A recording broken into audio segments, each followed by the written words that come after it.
behalf of CIBC Caribbean's Technology and Innovation Forum and our data science team, it is a pleasure to have you with us for this session of the Beyond Intelligence series.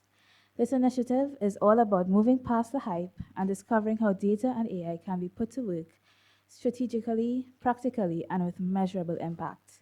We're especially proud that today's panel features three of our own leaders from CIBC Caribbean who bring a wealth of experience and insight to this discussion. First, we have Nathan Billett, Director of IT Risk, Architecture, and Strategy.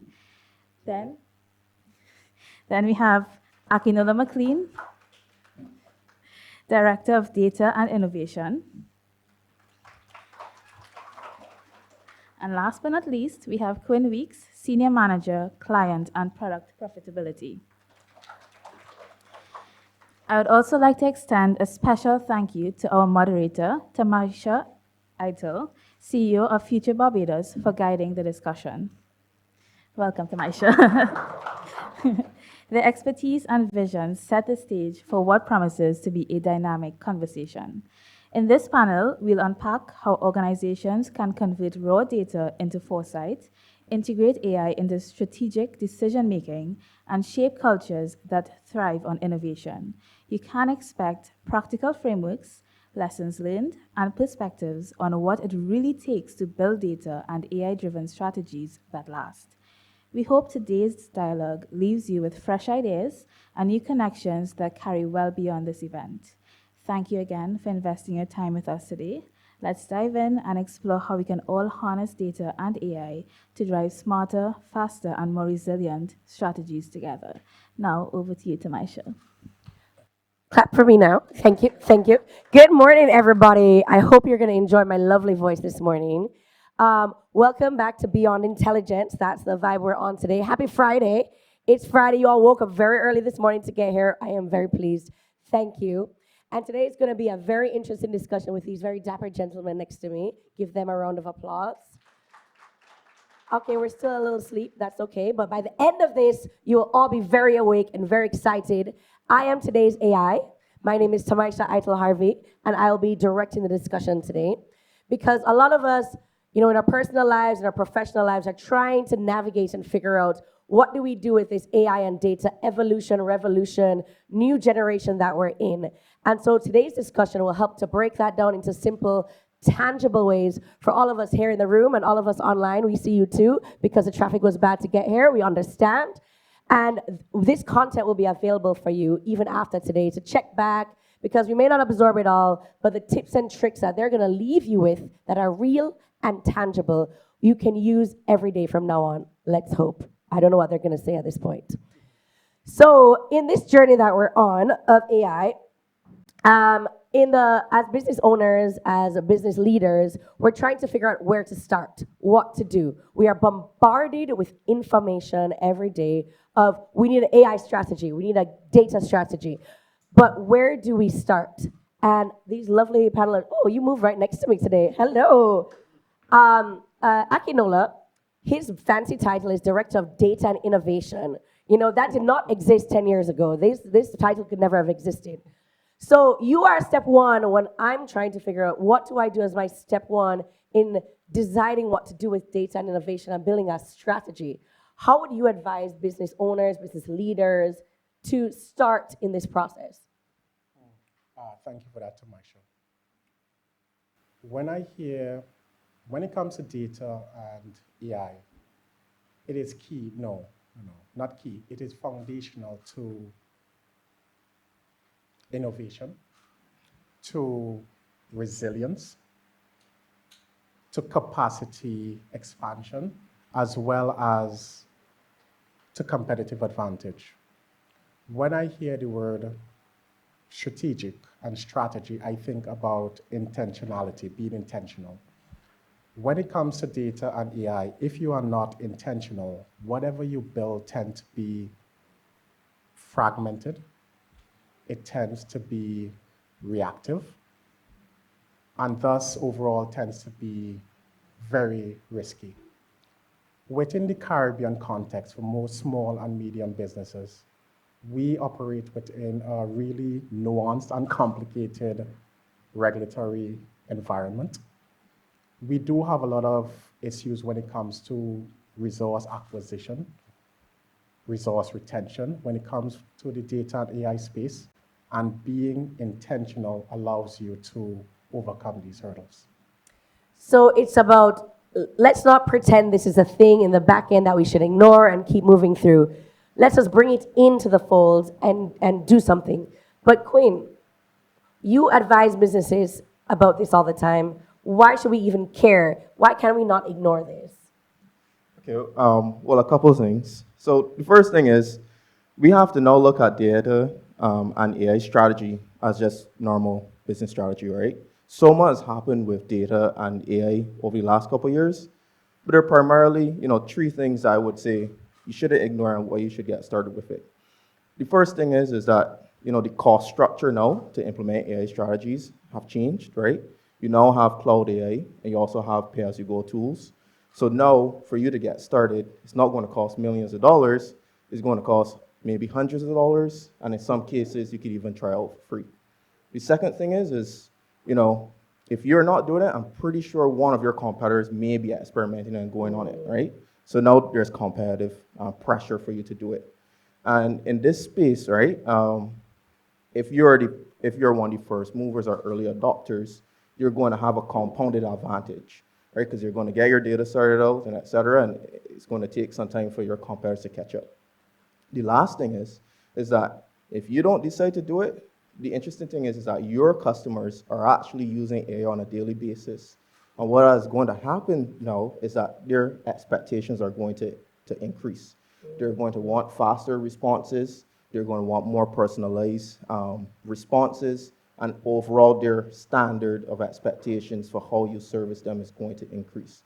And those are kind of like the 3 points I would say you really need to get started on this some way, somehow, and start simple.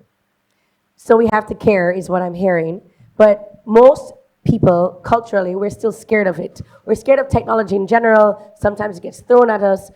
But this is where the safety and security officer on my right comes in. It is, how do we enter this age of data and AI safely?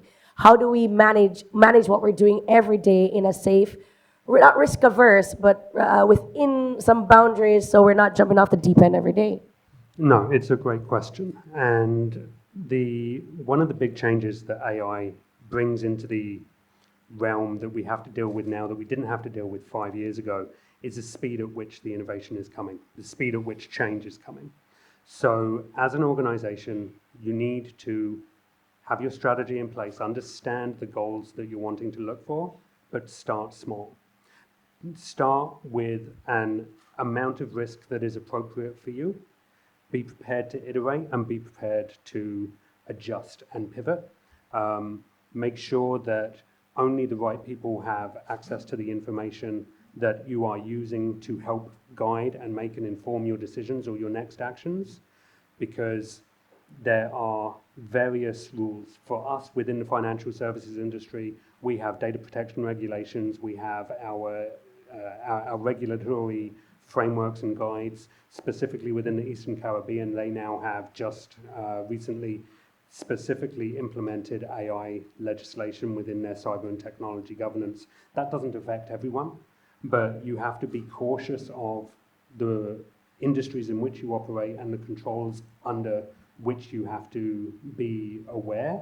They are evolving, and it is taking small intentional steps is the best first way to build muscle.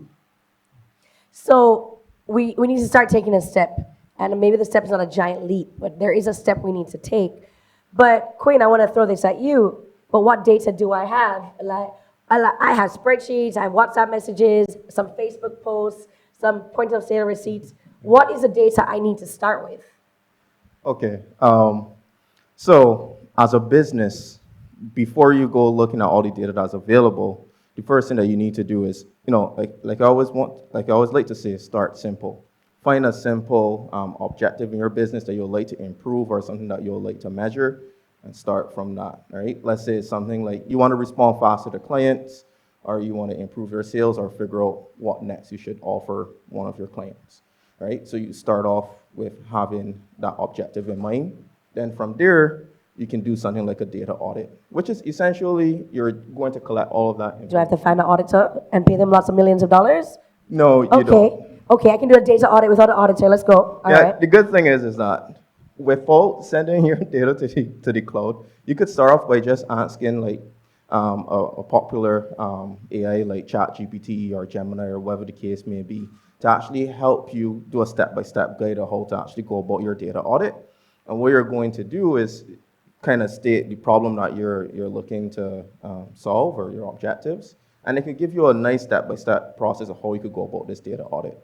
Now, one of the things that I want to just kind of get you guys thinking about when you think about data, previously we just think of data as like Excel files. Yes. But All now, the spreadsheets exactly. that but live on now- one person's computer. Yes.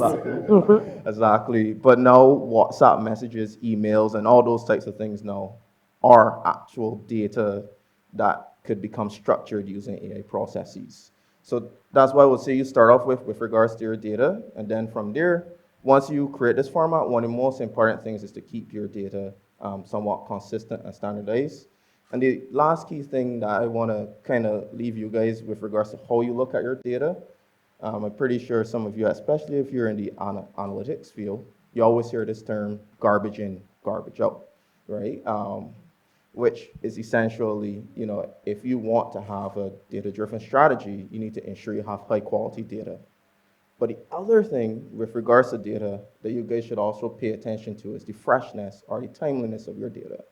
It's one thing for you to have high-quality data, but if it's 6 months old, then it's probably not going to be that useful for you to make a decision today.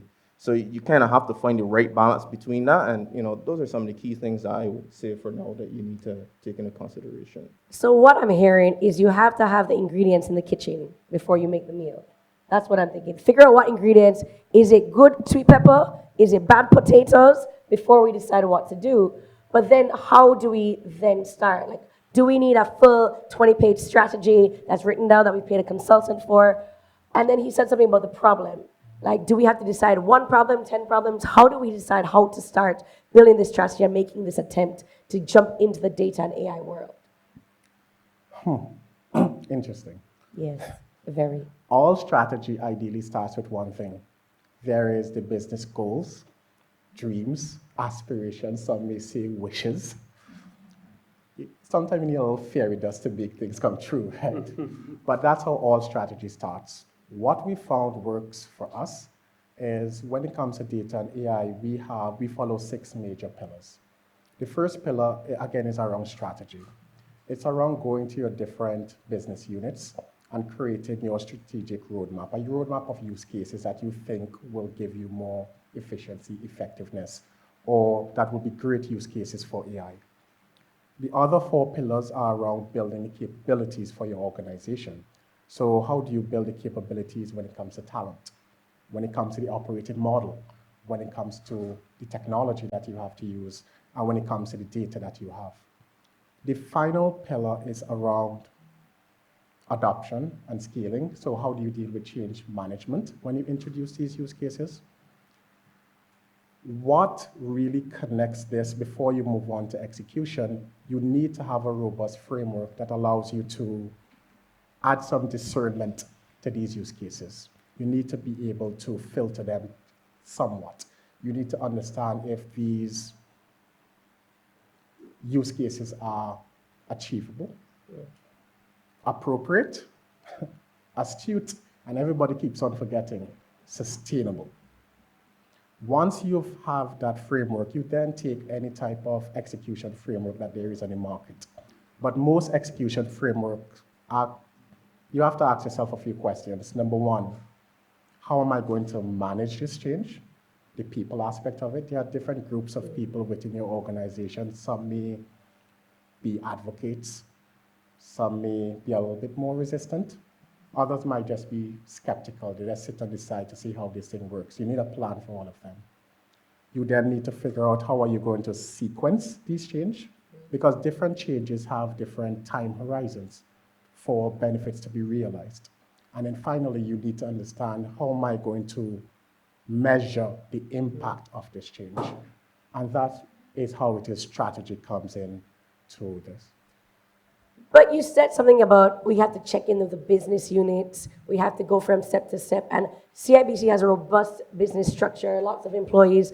Most of us in the room and most businesses across the Caribbean are small. We are 10 to 30 employees, at varying levels of education, varying levels of experience.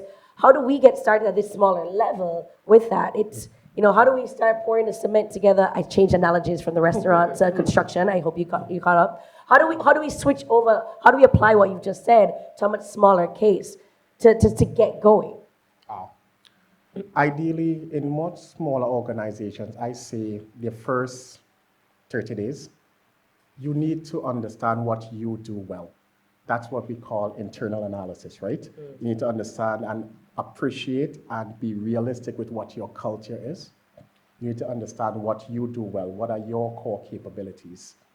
You then need to do some form of external analysis. You need to understand what your competitors are doing, where your industry is moving, and what's the landscape like politically, economically, things like that. Once you understand your internal, external analysis, I would say you start to document your high-level use cases. Again, don't be too fancy. Treat all this as a hypothesis as opposed to a fixed roadmap. And you have a high-level priority framework. Again, keep it simple. Technical complexity versus perceived value the use cases would be. I would say you tackle the ones with the lowest technical complexity first, highest value, and then you start from there.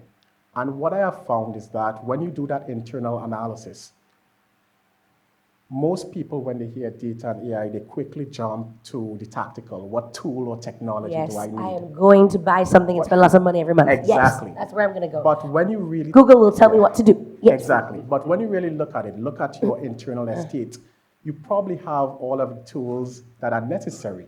You probably don't have the necessary talent to recognize the tooling. You probably don't have the capability to utilize it properly. But I find that technology and tooling, 80% of the time, you already have it in-house. It's just about how do you exploit that capability, that hidden capability within your organization.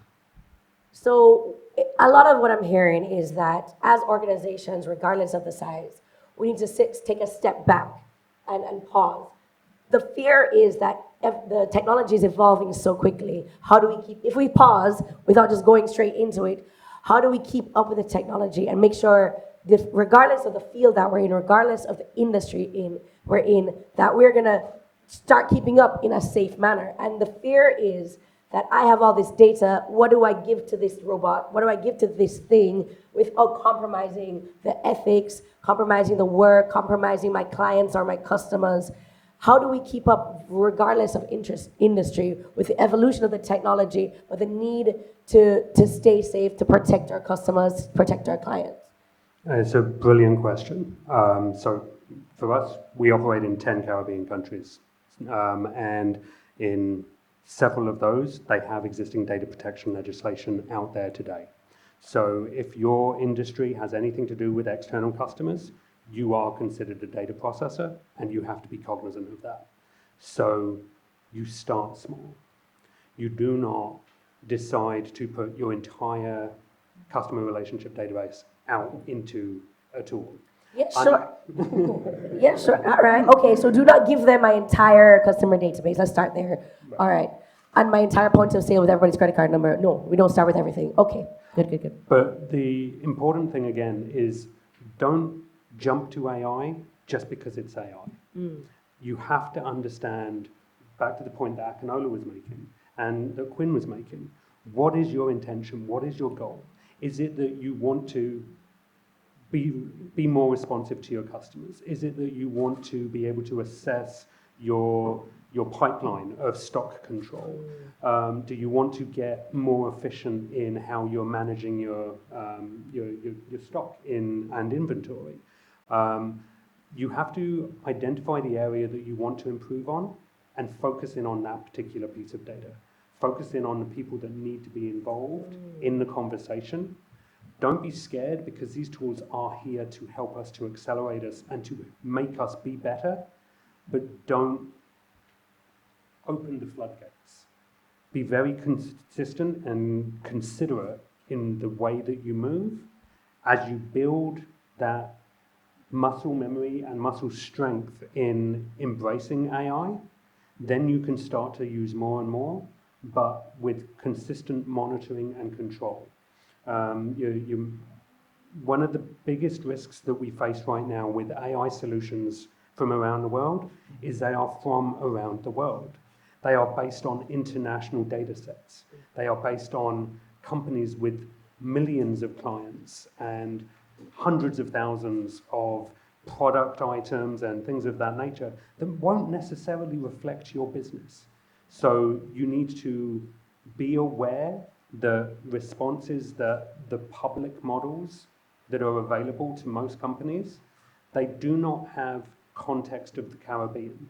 So when you are choosing to apply an AI model to your particular data set, you have to be very prescriptive in the structure that you are telling the AI to respond to you, to factor in your particular conditions that wouldn't necessarily be common for the international models.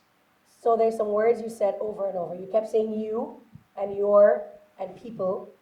And the fear that we all live is that it's this thing. AI exists as a thing versus that will take over from the people and the you. What I'm hearing from you, is that the human is so core to this entire process. Absolutely. The human will be the one to tell you, no, you don't need truffle oil, you just need regular vegetable oil, even though the international AI that you're using is like, actually, you need truffle oil.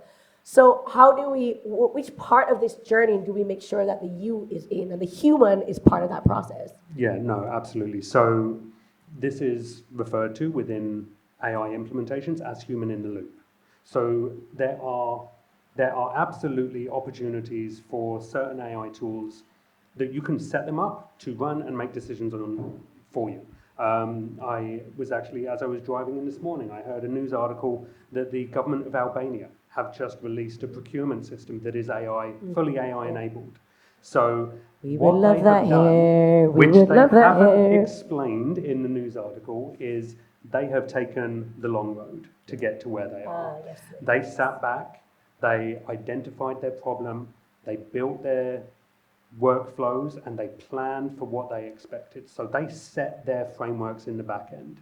Is it AI that's absolutely executing on those frameworks? For sure. But they went through months of testing before they've now made this the operational reality. So that was a big one. That's a huge one. You can bet that the government of Albania had very small use cases before that. And even through this procurement system being AI operative, it is monitored by humans. So they will be looking at system logs, they will be looking at decisions, they will be making sure that as that AI operates and continues to build and iterate on the information that it receives, that they are continuing to tune and continue reinforcement of the decision practices that they want. So a human has to be involved in all of that. And I mean, for some of us, that's great to know, but it's also, at what points do the humans get involved? And Quinn, I want to ask you this, at what points, is it in the design of the system, is it in the use of the system? Because does the use of the system not defeat the purpose of the AI? How would you advise clients and businesses on where the humans should be involved in the process? Yeah, sure, no problem. All right, so when we start getting into automation and decision systems, you mentioned something about design. So one of the things that you always want to ensure with these systems is you have a full audit trail. Every single decision that this system is making, you should make sure the system creates a log that kind of has the reasoning. You like audits, yes. We had a data audit earlier, and now we have another audit trail. We've trained him well. Yes, okay, cool. Yes, right. So you need to ensure that you're able to see every decision the system makes. But, right now AI is really good, but I still think for some processes, you still need to have a human in the loop. So let's take an example. You're a retailer, you may have hundreds, thousands of items. right, that you have, and maybe you want to implement a system to help manage your inventory a bit better, right? So you got this decision tool now. What it does is that it analyzes your inventory, your sales patterns, and it can tell you when you need to restock, what you need to restock, etc., and the quantity, of course. So how does the decision system work in this? It recommends that, but it can go a step further. It could actually start to create the purchase orders for you, for your suppliers, and create a draft email, right? Now, you may not want it to send it to the purchasers or automatically buy stuff because it may end up blowing your budget, or it may end up purchasing some goods that you may not want for a particular reason or the other. So the human comes into the loop now because it creates this purchase order, creates an email, and puts it in draft. The purchaser now can just go through the emails one by one and actually just look to see the reasons. If it's in line with the business goals, just hit send, right? And immediately like that, that decision system would have saved so many manual hours, but then you still have that human in the loop to ensure that you don't blow your budget and the right decisions are being made when you're purchasing items. So what I'm hearing is designing the system is in quality control of the output. That's where the humans are. But Akinola, from your perspective, you're talking about talent and capacity, etc. Where would you put humans in the loop? That's a nursery rhyme. In humans in the loop. Continue. Yes. There's two ways that I look at this. How we use AI right now is more of to augment what we normally do. During this augmentation phase, most of the value that you get would be in capacity creation. Something that would have normally taken me 2 days, I could now get to 60, 70% in a couple of minutes. And the rest of the time would be spent on content moderation, checking, double checking, things like that. So again, within this current realm where we are currently with AI, the augmentation phase, I see once you get the extra capacity created from implementing these tools, you then need to add and put yourself in to do the content moderation before you click the final button. How we use AI, again, let's say we want to create a hyper-personalized email to all of our clients. The AI could generate the content, everything like that, but at the last step, a human comes in. Again, a lot of capacity was created in it, creating all of these emails for hundreds of thousands of customers. But at the last minute, a human will review and move forward. But that means the humans themselves have to embrace this culture around data and AI. So I want you to talk me through that journey of getting to that culture around data and AI. This was one of the questions that I asked earlier is, how do you manage this change? What we found, again, industry-wise, you have 3 major groups of people within your organization.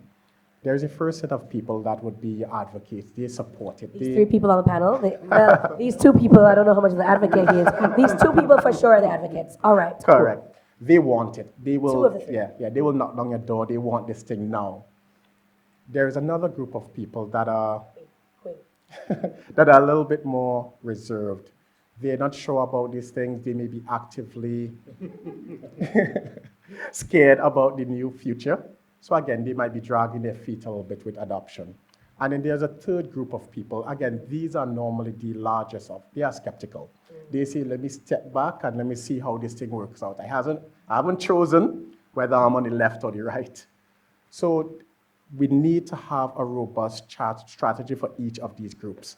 And what we see that works is, firstly, you need to empower your advocates. You need to use that group because it can't just be coming from you, So give right? Quinn a budget? Not just that. For those, it's more than that. No. For those people who are advocates, you need to go to them and you need to prove value to them as soon as possible.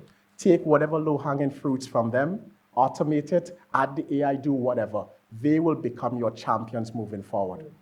You then need to have a very clear strategy, mission, vision, your elevator pitch, because just remember, you have the other 2 groups of people to convince, right? So once your advocates out there, you create a quick wins. Again, you need to build the momentum. You create your alliance, I would say.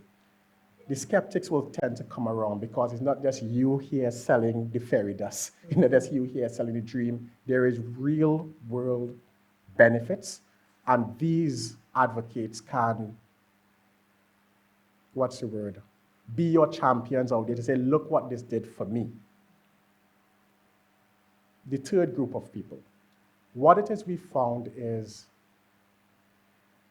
we need to understand what's the reason for them being foot draggers, right? Is it that they have issues or interests that we haven't addressed? So we go to them with our strategic change management framework. We need to explain to them how their job function and things will change, because it could just be as fear of the unknown, right? And once we explain to them and they have clear line of sight as to this is how we work now and this is how we're going to be working after these tools have been incorporated within our processes, that's where it triggers our strategic workforce plan. That's where it could be talent, retraining, retooling, and again, we create individual plans for each person to bridge those gaps. And what we find is that most of the people within this third bucket tend to come around and we start to get the adoption and the scale that we are looking for. And again, the elephant in the room. There may be a few people that just won't come along for the ride. And we do have to have a strategy and a plan for those as well. And again, this is the conversation of humans are in this process, no matter what tool, what direction, what the strategist says, there's a human as part of the process.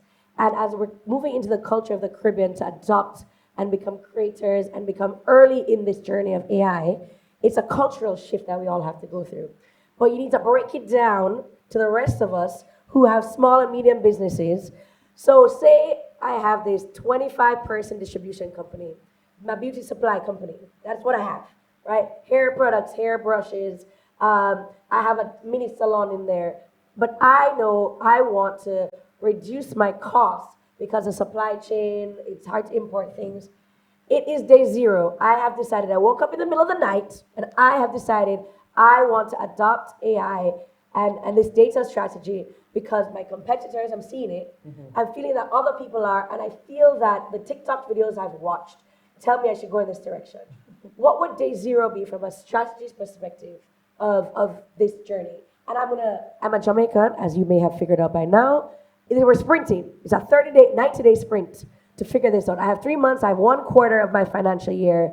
I have a little bit of investment to make to get efficient. After 90 days, I'm gonna go back to my handwritten notes.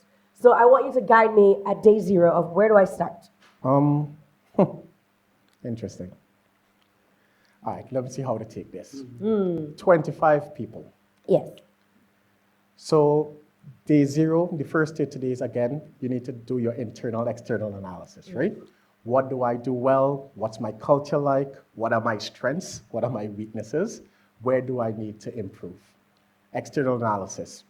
What are my competitors doing? Where is the industry going? Yes. What are the different socioeconomic issues that's going on there?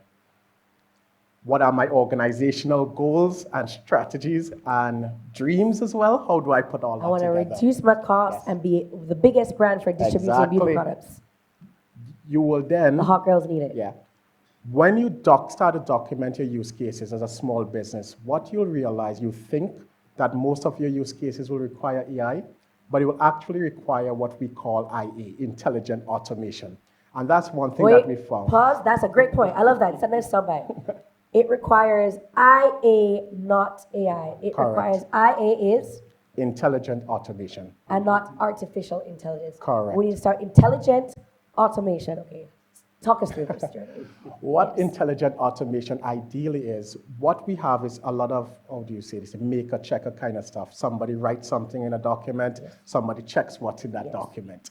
People may think we want AI to do that, but that's just robotic process automation. It either be attended, so you want someone to click a button and something happens, or unattended, you want something to happen when you receive an email when a certain time happens, right? And we found that most use cases after that first 30 days tend to fall into that bucket, which makes it a lot easier to get the quick wins. Some of these IA may require some Gem AI interactions, but again, that will be the first 30 days. When I'm finished, I'll have a backlog of all of these use cases. I determine whether they are IA or AI. I then run that through my framework. Is it appropriate? Is it achievable? You don't want to be too out there. Is it astute? Does it align to our business goals? And is it sustainable? Then I would just prioritize by two metrics: technical complexity, business value. Lowest technical complexity on the top, highest business value on the top, and I grab the top two. I will treat this as a hypothesis and not as a fixed process. But this is the key part. How do you measure the value? How do you know when this experiment has been successful, right? What I've found is that most small and medium businesses, they don't have robust metrics or measures to tell when something is working, yes or no. So what I would suggest is that when you have implemented said use case, you take an experiment A/B testing. If you have 4 employees, you give the solution to 2, the other 2 does it as normal, and you use that point to create your metrics and measures. Always remember that a metric must be, how do you say it, available to all. It must be actionable. So again, if the number go up, everybody must know what to do, what that means. If it goes down, you must know what to do. And again, it must be available to all. And those are the 3 premises of a good metric. You use that period where you are within this experiment to create those metrics, because you probably don't have it from before. And then based on what your core values are, you need to determine, is this experiment, you have to call the experiment per se, and what mechanism would you say that this has met the goals or not met the goals? It's okay if it does not, because for me, what innovation means, well, there's always a debate with innovation and invention. To me, innovation is the speed at which you cycle through the bad ideas. Because the faster you go through the bad ideas, you then hit the diamond in the rough, and then your organization then becomes more innovative. And that's how I would lay down this plan. And I see this roadmap now. You've kind of laid out this kind of roadmap of how we need to pivot occasionally, we need to have these metrics, do things in small incremental steps, get the team involved in different ways. But the data guy over here, what data do I even start with? Like, what do I pick as the key data sets? Do I use everything? Do I use just emails? How do I start? Like, what data set in that first 30 days, what do I start with? Okay, so just picking up from where Akinola left off. So you define your metric. In this case, you're saying you're wishing to, reduce your costs, right? We all want to make money, but it's strategic to reduce costs regardless. Right. So one thing about distribution centers, on the inventory side, better managing your inventory can help reduce your costs, right? So maybe it is that you need to take a look at your weeks on hand in inventory, and therefore it means you need to look at your sales forecast or your demand forecast. Remember. So you have to pull up a spreadsheet. That's No. Spreadsheet. So before we get into data, it's very important that we define what we're trying to accomplish. So problem space. We're going to define our problem. Exactly. So don't even look at the spreadsheet yet. Define the problem. Exactly. Define the problem, because once you define your metric, then you understand the data that you need to take a look at. All right. So once you define your metric, you take a look at your data now. You then are able to then figure out, okay, my sales data may be in a Excel spreadsheet or in your POS system. Your inventory data may be in an ERP system or something like that. Who? Enterprise resource planning system. My small distribution company, enterprise resource. You may so it may be like a simple one like Odoo or something like that. Okay. So you may so a really fancy spreadsheet. Yes, is exactly. where it is. Okay. Exactly, right? So you kind of do your data audit again. Very simple. This just to auditor on our understand. left, yes. So we are going to look at our fancy spreadsheet, which has our sales, our inventory, or sales, and then. Yes, and then, like Akinola would have mentioned earlier, you may have tools already that you can start to use to process your data. So once you have an idea of what you're going to do, you want to take a look at your sales forecast, you want to take a look at your inventory. So, you can start to do some research on the best practice models or whatever the case may be for your weeks of supply, right? Yeah. So we got our spreadsheets, we've looked at it, and we're like, we've done a little research on the Googles, right? Yes, exactly. Yes. And now Yeah. what we do? Right? And now the next step is to do an assessment. Do you have the tools internally for you to be able to complete this task at hand, which is to reduce your cost by better management of your inventory, right? So we're not going to pick a tool. We're going to look at what tools we might have. Yeah, exactly. We're going to look at what tools you might have, right? If you Okay. don't, then you have to go tool shopping. All right, Right? so what tools could we have at this point? I got Microsoft Excel, I have Google, I have Chrome. What else do I have? Yeah. So QuickBooks. I got QuickBooks. Yeah. Yeah, QuickBooks is something. Yeah, Then- so sometimes Maybe. Excel may be your best tool for this, but if you're a bit larger, then like I say, you may have to then look into other tools. The thing is if you're using Excel, then you're going to have to do a lot of manual work to get it set up, right? So if you have the tools in place to do this, then that's fine. If not, like I say, you have to do tool shopping. But one of the things that I want to caution person on when you go looking for tools, especially if they're AI tools, you need to make sure that you firmly note down the problems that you're trying to solve. And the reason being is that when you go to vendors, they have some really good salesmen, and with the advent of AI, they're even better now. Yes. Right? And so many times, one of the things that I found that businesses often do is that they go with the persons that have the best sales pitch, right? And then And the Q platform. yeah, exactly. The good UX UI and a good Exactly. sales pitch. Takes me every time. And then what ends up happening is that you waste a lot of time or spend a lot of money trying now to change this platform into one that suits your use case. So when you go tool shopping, you approach the vendors with your problem sets and ask them if they could solve your problems, and make sure to also ask for demos to actually see it in action, right? Once you have that in place now, whether you use your tool internally or you have an external tool, it's now important for you to monitor the process against the same metrics that Akunola was talking about, right? And then you just go through an iterative process on an ongoing basis. Let's say it's weekly, monthly, quarterly, and then you review it. If the process is working, that's great. Then you look to scale it a bit more. If not, then you start over the process a bit again. But that's how I would kind of approach it, right? And you have the metrics there to actually see if you're successful or not. So some metrics, we need like this agile methodology where we keep switching and changing. We're not on the same strategy for 90 days is what I'm hearing. You're at 10 days in, you might be like, this is not working. Maybe we need a different direction. I also heard, don't pick the first shiny tool. Really do some more research into different tools, because there may be other tools out there that are better fit for your problem versus what people tell you your problem is. But still, I'm nervous about what AI is going to do with everything I'm giving them. And so then that first 30 days, how do I know? And you have mentioned this earlier, but I want you to double down on what do I first start with? What kind of data do I first start with in this 25-person business? He said inventory and sales, but I'm like, I feel like that's all of my clients that you're going to have information on. Do I want to give it all of my clients?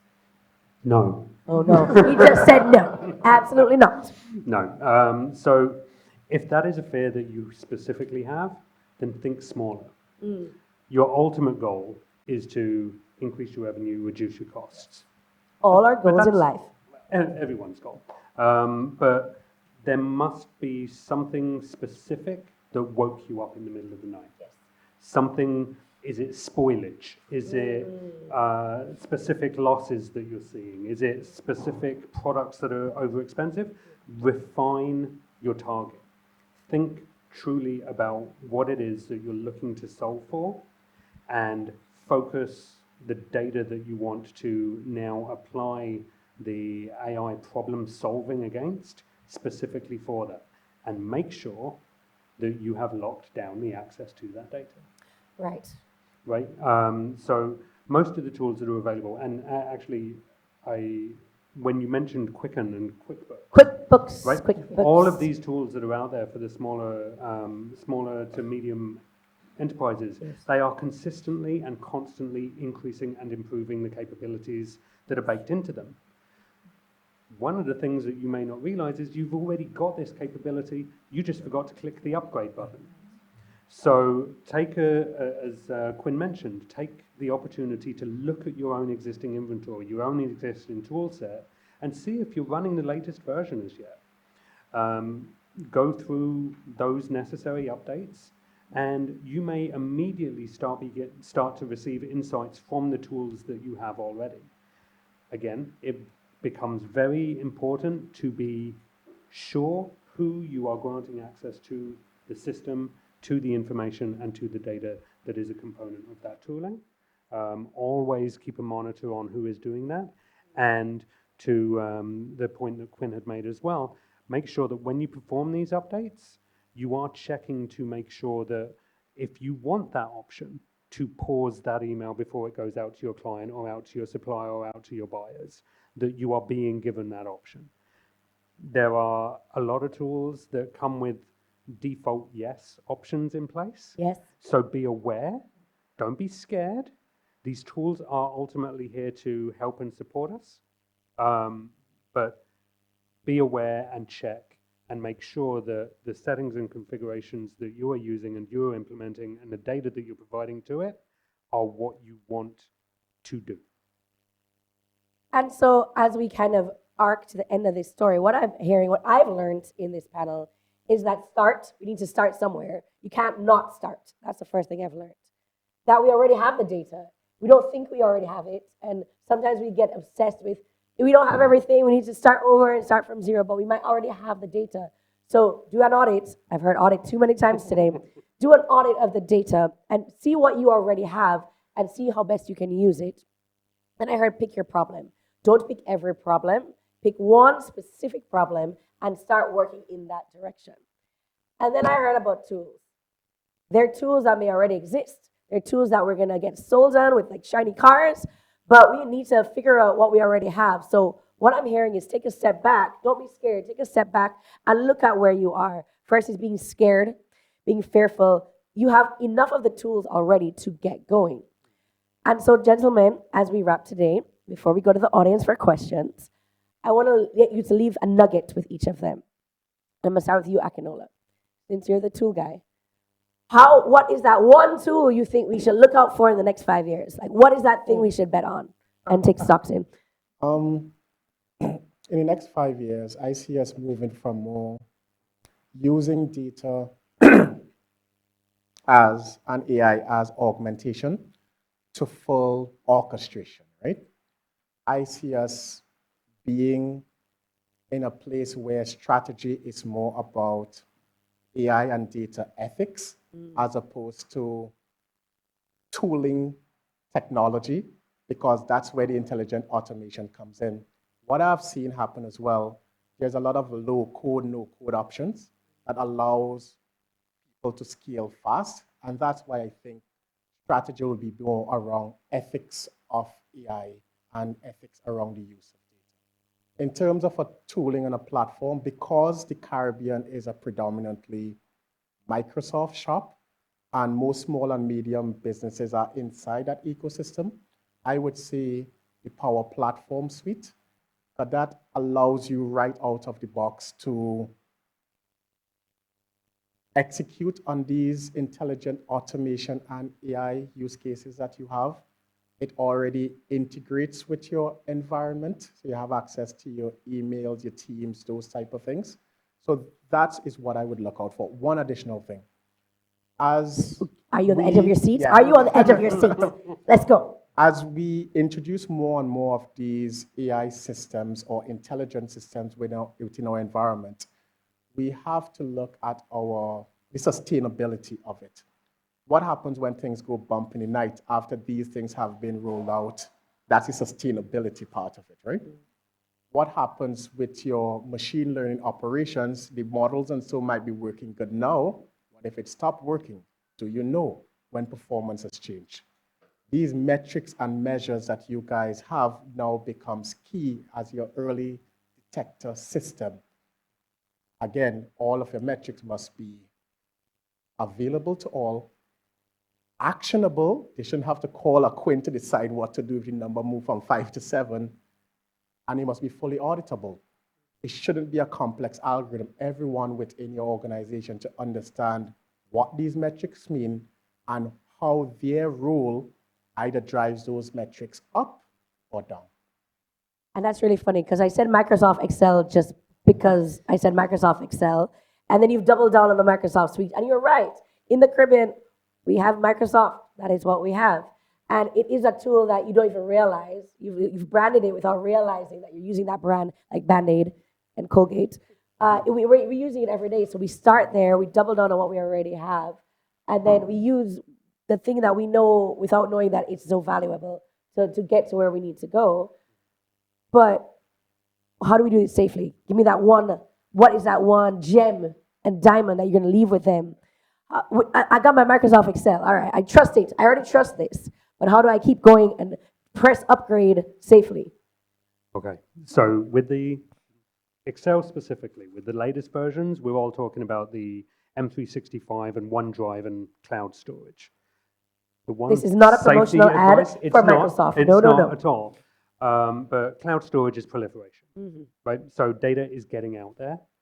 The one thing that I would remind you is to check those settings. Make sure that you do not default share your files with everybody. If you want to specifically share it with John, share it with John. Yes. So just be careful, but be excited. The potential performance enhancements and improvements that AI can bring to organizations, it's exponential once you permeate it and propagate it throughout your organization. So be excited, because this really is an amazing time. The amount of change that AI has brought in the past 2 years, incomprehensible. If we think back 2 years ago, we would not think we would be where we are today. So be excited, but be aware. This is the risk guy being like, let's go, guys, which I wasn't ready for, but okay. And so, Quinn, I want to ask you one final question, and let's bring it home. Let's bring it home. This is all about culture. What is that one tip that you would give everybody to start building a data culture within their business and organization? So I want to try something here a little off script, right? How about, we ask I love and off see. script, as you've all realized. So let's see. What's one tip you would give the audience and their small businesses, how they can start having a more data culture in their company? One key tip I'd share is to start small and make data part of everyday conversations. For example, pick 1 or 2 simple metrics that everyone can easily track, like data hails or customer inquiries, and talk about them regularly in team meetings. When everyone sees data as a natural part of how decisions are made, it becomes second nature. Essentially, just start weaving data into everyday chats and decisions, and you'll naturally build that data culture over time. Thank you. What she said, exactly that. What we've been talking about all along. Start small, ensure you defined your objectives, and track against it. If it works, look to scale it. If not, then start from the drawing board again and keep reiterating until you get something that works. And that's it. And we're bringing humans back into the loop. Yeah. And so I want to thank you all this panel. It's a great panel of having this discussion today. It is, we think we're at the beginning, but we're really in the middle of building this data culture across the region and understanding AI across the region. And I think the world is struggling with this at this time. And so I want to thank you all for your insights. But I think we have some really cool questions that the audience may have here and online. Feel free to type it into the chat. To ask this real good panel, any of their smart thoughts on data and AI? I think this lovely guy with the microphone will kick us off. Hello, person with the microphone. That's exactly why I'm here. So welcome to the chat. Another human. Another human, yes. You can see me, touch me. So thanks Too early on a Friday. Thank you all for coming today. And great panel, great discussion. Thank you to our moderator. Thank you to our panelists. And I know that this stimulated a lot of thoughts in your head, a lot of questions that you may have for our panelists to get a little bit more insight into what they would have shared today. So we open the floor now. If you have any questions, please raise your hand. I'll bring the mic to you and you can direct them to our panelists and moderator. Anyone in the crowd first of all, before we go to the Teams channel?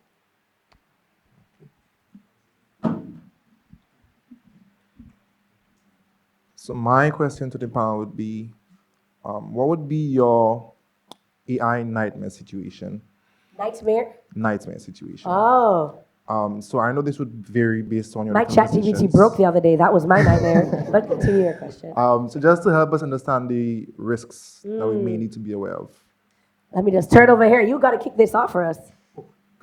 What can happen when the robots take over? There's so many potentials. So, it depends on the scale of your organization first and foremost. So for us within CIBC Caribbean, we do not use public AI. The AI that we have deployed behind our firewalls, behind our controls. So we have very many different layers of risk and aversion techniques to protect our data.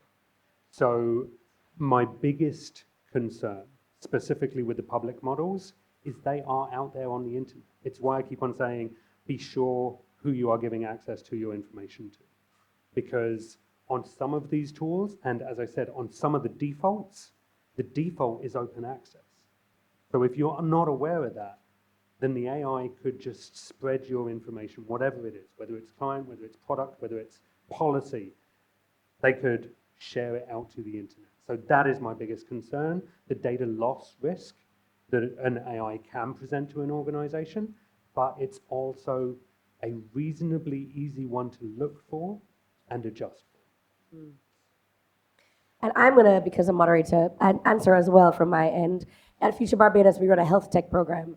And when you're in health and the medical field, there's a lot of fear around data and AI and that, because it is human lives at risk every day. And so you wonder, the nightmare that the thing that keeps us up at night is we know we want to innovate in the health space, but how do we do it in a way that will save lives and protect lives? And there are models being developed, they're built on data sets that are not of the majority of the global population. So you're asking it to make decisions on things where the data sets of women and people of color are not represented. So that keeps us up at night, where we know we need to innovate in health, but how do you do that safely, where the biases are already built into the systems, and we have not developed systems for our people, by our people. Anybody else since I've done it? I'll look at risk from two different angles. Using AI for internal means, to me, the risk is far less. But when you think about data and AI and those things, what you are actually trying to do, and I just go back to my core, we are trying to affect the attitudes of our customers. How do you affect the attitudes of our customers? Is what they know, what they think, what they feel. That is what determines how you feel about a product, how you feel about my business, right? Cognition, conation, affectivity. Internally, we want to give the right insights to the right person at the right time so that they could serve our customers. The risk here is give them the wrong insights at the wrong time in the wrong way. The risks. No, I don't need that credit card. No, I don't. I'm telling you, I do not. When you are using these tools for external facing, that's where it becomes brand and reputational risk if you don't have the content moderation. So for example, you put a chatbot out there without proper content moderation, and the AI decided to be very creative with the answer that it responds. So those are the biggest risks that I see internally, is not getting, it's okay to generate the insights, but not getting it to the right person at the right time. It's a huge risk because you lose the benefits. Whether you pivot or persevere, you have to know exactly when to do it so you don't stay on a losing horse for too long. Don't get too tied down to it. And for your external customers,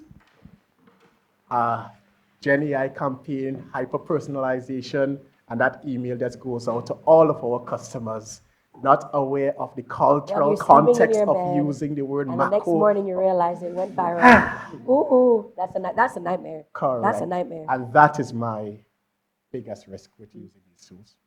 Yeah, and so from my perspective, on a daily basis, I program and code a lot, right? And AI has gotten to a point right now where like a lot of companies use AI to generate at least 50% of their code. So the risk that I'm going to look at now is from like dependency risk. Like I love it, right? Like I could set it to do a task, go and get something to eat, come back and just review it to make sure everything is okay. I love that life, right? And similarly, if you use it across different atmospheres, whether it is to, like you were saying, with regards to providing insights, etc., you know, it's really good and it saves you a lot of time. But we have a risk of depending on it because, as would have been mentioned throughout the panel, you know, most of these models are not built by us. They're built by companies across the world, and a company could decide to change their LLM or their model, and it no longer works the way for your use case, right? So that's something that you always have to pay attention to. And so there are a lot of tools coming out now that are a bit more model agnostic, meaning that it allows you to use different types of AI for the same process. So that's something that you always have to, you know, keep in mind with regards to when you start using these tools. It's okay to depend on them, but you have to always consider that scenario that, you know, one day they may change your mind. It doesn't work the same way for you. So you need to always evaluate that. Thank you. Great question. We have another question in the back, and then we go online. From the University of the West Indies, I see you. I see you, Brandade, over there. Yeah, I have to. Yes. Hi. Very interesting discussion. I have a question. Since we're talking about data, the historical bias that exists in data. When you mentioned the country, was it Albania? Albania. Yeah. Right, that implemented that AI system. It triggered, I recall an article written in MIT Technology, I was just reading it, where the Netherlands attempted to implement an AI for their welfare system. And they've been doing this for years, actually. And they have failed repeatedly because of the bias that's in the system. Over 20, 30 years, they've been trying to create welfare systems that were able to judge whether a person is trying to cheat the system. And they had a lot of high-profile cases where people sued the government and won. And they created recently, within the last 3 years, they created this smart check system where they then used all of the tools for AI transparency and everything, all best practices. They had people, they had groups evaluating it, evaluating the algorithm, registering the algorithm. They went through everything, and they thought that they had it fixed. And when they deployed it and started doing the pilot test, they found that even though they reweighted the data so that it wouldn't be biased against immigrants, but then bias was appearing everywhere else, and places where they didn't anticipate, because and this was the argument, which is what people were saying, the data itself is inherently biased. So how can you overcome this when you have bias baked into the data? The very practice itself is biased. And remember, I'm talking about a country who's been working at this for years, right? Being in a bank and being so on, you have the same thing bias in terms of people with applications and credit scoring and all that sort of stuff. The historical data is there. And if the Netherlands couldn't take that data and toss it out, right? You aren't going to take your data and toss it out and say, okay, that's bias, because there's bias somewhere, somehow. How do you actually deal with that? I feel him burning over here. Go. Go. Yeah, so I want to start off with an analogy. Many of us would have, left our office, our home, to come here today, right? And so many of you would have actually used a car, right, to drive here. But then eventually, when you got here, you had to walk, right? And so I want us to think about that for a sec. We could have chosen to walk from our starting point to get here, or we could use a car and then walk into the building. And for scenarios like that, you may not be able to automate all the way through, but you may be able to get at least to the endpoint a lot faster and then have manual intervention. And so for scenarios like that, that's how you approach the problem, right? You're going to have some scenarios where you're going to be extremely confident with the output, but then they're going to have low confidence ones. And that's kind of how I would approach problems like that. Because like you said, in many cases, you're going to have biased data simply because you're going to have a sample and not the population, right? But for me, that's the analogy that I kind of like to look at for these things. So there's still going to be use cases that you could utilize the AI or the models. It's just that instead of having a full automated system, you have to have that human in the loop. Understood. I understood. I see where you're getting at. But The Netherlands did that. Remember, I told you they did the pilot.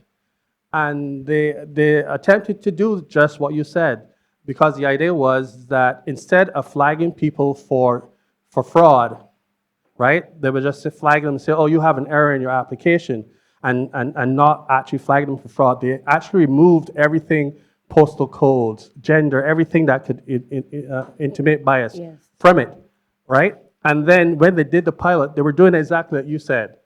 They tried to identify those who were not didn't flag a bias and had the humans testing it. And when they found it, they realized that it made no sense to actually use the system. That they actually should use the humans, right? Because the system was just too biased, right? So that's my question. And we can go back and this is really interesting because as I said earlier, maybe the AI is a part of the solution and not the solution in itself. Yeah. And the humans in the process will help determine, and the humans not just as the creators of the system, but as the users of the system are key, and to consistently check and monitor and evaluate as we're doing. Because what I think people assume is the AI is going to make my life easier and give me more hours to go eat in the day, versus maybe we don't need to more hours each in the day. We may need more time to do other things. So I think we need to reevaluate how we're using AI, and the biases, especially as small islands and developing economies, we cannot keep up in the volumes that everybody else is. So how are we implementing the systems in small incremental ways that are making our lives better, but without jumping straight into the depths of the ocean and forgetting what's on top? And I think we have an online question. I see you, but I think there's an online question. Absolutely. So we want to make sure that this is very inclusive. We're so inclusive. We do have a large online presence, and we wanted them to have a chance to ask some questions. Hello, as well. everyone. Wave. Yes. Hi. So this question actually comes from Audley Baker. How can Caribbean governments create regulatory environments that encourage responsible AI innovation without stifling progress? Oh wow, this is deep. All right, I'm gonna. You know what? Akinola, I want your take before I actually go to the obvious answer of this. You have a good regional view. Go. The biggest challenge that we are having is switching from paper-based to digital. So a simple thing as requiring a wet signature Oh as my opposed goodness, to the stress. DocuSign. So where we can create more orchestration within our onboarding process to make the lives of our customers better, we always have to have breakpoints to get the wet signature. Again, we want to bring down our cost, thus the cost to the customers. As well, we want to be able to reach our customers where they are. But again, unfortunately, if we have a process that starts online, in most territories in the region, they have to come into the branch, do a wet signature with a witness there that is still. And again, those are where it is I see the governments could really help us get more efficient within the Caribbean region. And so this is about, again, there are small incremental steps we can make that may not be giant regulatory changes, but at some point, do we need those giant regulatory changes, and can they keep up with the speed of technology? That's a great question. You're welcome. It's Audrey's question, not mine. Thank you, Audrey. So I would say we do not need major shifts. If you step back for a moment, artificial intelligence, the generative models that sit behind them, they are an evolution of machine learning. They're an evolution of data science that we have been running and working with for years. So there are legislations currently already. The Eastern Caribbean Central Bank I mentioned for financial services, they have reference to AI. OSFI, from our parent company up in Canada, they have an AI legislation set to hit in September this year, so by the end of this month. Yeah. And specifically, it is in reference to AI and machine learning model management. So the governmental frameworks, the legislative frameworks around AI should focus on ensuring that organizations are being considered and considerate, that they are tracking the flow of the models, that they are monitoring who has access to the data, who has access to the configuration and the management of the system, but not, are you using ChatGPT within your business flow? Are you running Lambda 5? Don't think about the specific technology, because 2 months from now, we're going to be on different technologies. So focus on the intent, and that, I think, is the best way for governments within the Caribbean to help us. And we have another question. Yeah, one Uh-oh, last question. uh-oh. We're running out of time here, but we didn't want to leave the online presence out. So the last question for you guys today, and it's been a lot of questions, I know. At which point in a business life cycle would you recommend the use of AI, and why not the other stages? Persons may think the sooner the better, but as subject matter experts, what is your take here? Huh? So I'm going to Day jump in 0, very day quickly. 10, no, day 25, day 100? Again, it depends on what you're trying to achieve, from my point, from my perspective. If you are a small business and you want to increase the speed in which you can reply to your customers, day one. Yeah. If you're looking to completely reorganize a production environment as a manufacturer, probably after you have established your manufacturing process and you have had the opportunity to review your internal processes and see where you're doing well, so that you can then determine where you would like to have AI look to help you. So it's going to depend on the business. My take on this is, because again, when you said that, I look at the life cycle, right? So in the early stages, massive growth. What you're looking for is, how do I do more with the same? I know a lot of people like to use do more with less, but whatever. How do you do more with the same? So you need capacity creation. Tools help you automate those workflows and ride that wave. When you are more mature and things like that, is how do I, number one, ensure that what I have in terms of cash flow and whatever is sustained my operation while I move on to the other idea, because you want multiple products within different stages of the life cycle idea. So again, the use cases that you prioritize will differ based on where you are in the life cycle of your industry, company, whatever. But again, it's based on the problem. Again, early on, you just want capacity creation to handle that scale. Later on, you want to maintain, mature, you want to ensure that it's as very low maintenance as possible. So you want a lot of orchestration while you reposition all of the talent in your organization on your new product, which will be massive growth again, because you want to have multiple products in different stages if you want longevity as a small and medium business. Yeah, I think Nathan and Akonolia pretty much covered it. What I would say is, AI is here to assist us with our current procedures and structures. So you need to have that in place first, and that's all that I would add to it. Yeah. Oh, and AI could actually help you design your structures in the first place, right? Pull out your But that's phone like pretty Quinn much. did and ask the AI, how do I design my Yeah. structures? Great. Well, thank you to the panel. What I'm going to summarize this and what I heard. You may have heard completely different things, but as a moderator, I'll tell you what I've learned today is start now, start with what you have, but also don't feel the need to sprint to the end and figure it all out right now. Take a step back and build a strategy in incremental steps and test things out. That is what I heard. So ladies and gentlemen, people online, people who've joined, thank you again for your time on a beautiful Friday, sunny morning. Yes, it's sunny outside. Looking forward to the next Beyond Intelligence session that will happen soon. Thank you to our hosts, CIBC, and have a great Friday, everyone. There we go.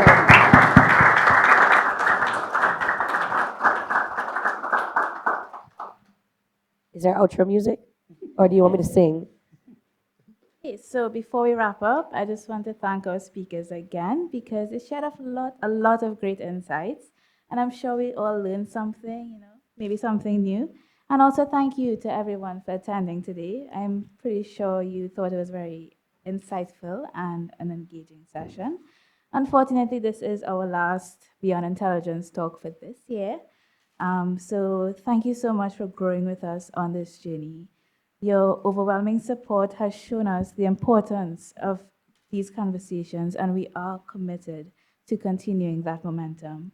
We'd also like to thank our sponsors for making today possible and for standing alongside us as we build this platform for innovation. As we look ahead to Q1 of next year, we will be resuming our talks and expanding beyond Barbados with Trinidad and Jamaica in our sights.